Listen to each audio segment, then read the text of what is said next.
Hello, Dr. Michael King, continuing the series of presentations on how hide and play dead, and to a large degree, the second book, Shame on You, makes headlines.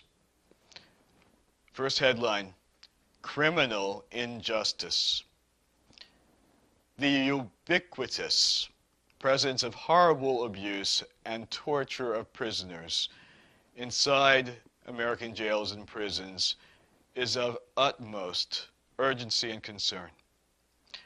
The corruption of law enforcers in the system is strongly implied in verbatim interactions with jail staff in the book. One example is a mad sergeant who insinuated, while screaming insults at me because I went to Harvard, that he would cover up his guards' brutalization and even murder of inmates. The denigration of inmates replicates myths about slaves as savage, half-human animals. A quote from Hide and Play Dead. The all-female clerical staff jokes as I am escorted out of the jail's medical office to be given a tour of the cell blocks. Don't feed the animals, they shout, cackling.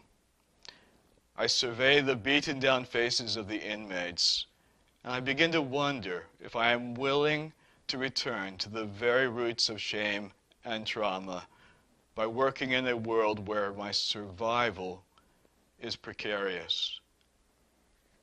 Am I destined to do more work in the jail of my own subconscious?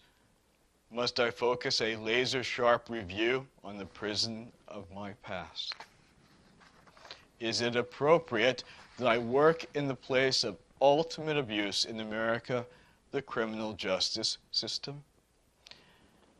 My experience as a physician working alone, unprotected, and face-to-face with inmates in San Quentin prison during its bloodiest period ever recorded, where I had to deal with gangs ranging from the Sicilian Mafia to the Aryan Brotherhood, shows the crippling effect of incarceration on the human psyche and soul.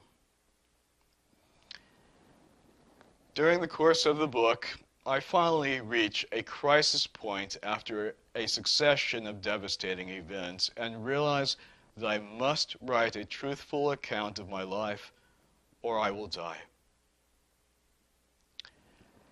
The next headline, Americans face their greatest crisis since the Civil War. Subheading, Slavery Abroad.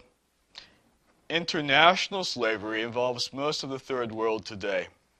Second World nations, such as China, also resort to slavery such as sweatshops where women and children scarcely ever see the sun or breathe fresh air. One of the most potent journalistic stories in Hide and Play Dead recounts the largest terrorist action in world history. It was perpetrated by Dole Fruit Company in northern Colombia, centered in a town called Apartado, where I worked as a physician for half a year. The enslavement of black Colombian banana workers has gone on now for over a century. Their foiled attempt to unionize to protect their rights in the early 20th century was described by Gabriel Garcia Marquez in his Nobel Prize-winning book, 100 Years of Solitude. Apartado has a more graphic title now. It's dubbed The Killing Fields of Colombia. Helicopters are filled with paramilitary assassins who are airlifted to any liberal-leaning town or city across the north of the country. When the chopper lands, these macetos massacre the entire population.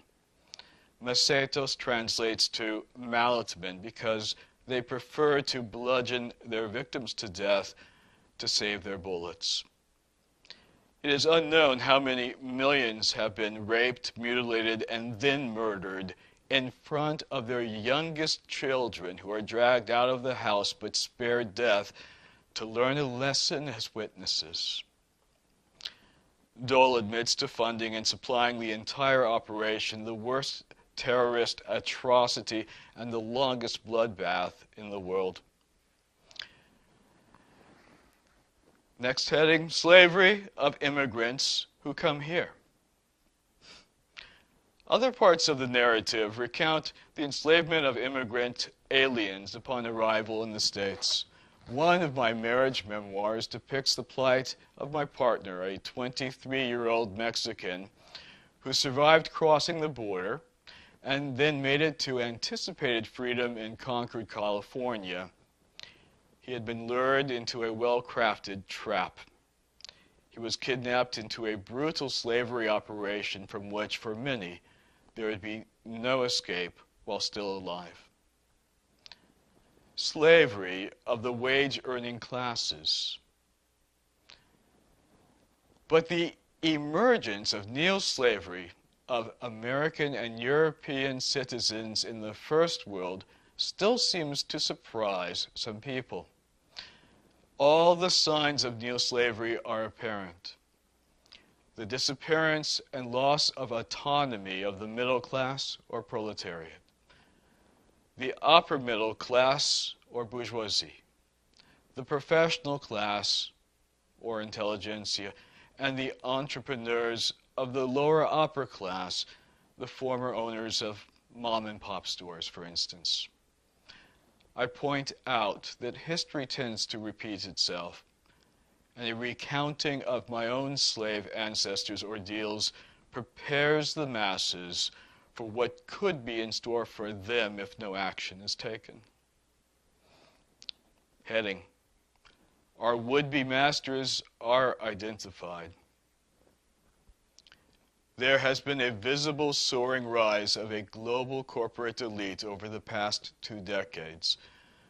Some of these persons simply transitioned from criminally obtained wealth in the mafias and cartels of the world, from gambling, money laundering, smuggling, prostitution, and trafficking in drugs, weapons, and human slaves, to a more socially acceptable cover by using their massive cash assets to buy up corporations and industries. Heading: Slavery and the End of Democracy. The new corporate elite crosses national boundaries, enjoys immunity from the consequences of their actions, has clandestine access to our elected officials, including the White House, and is driven by insatiable greed for wealth and power. The group is primarily comprised of narcissistically disturbed individuals who feel uniquely entitled and even chosen to rule and dominate the world.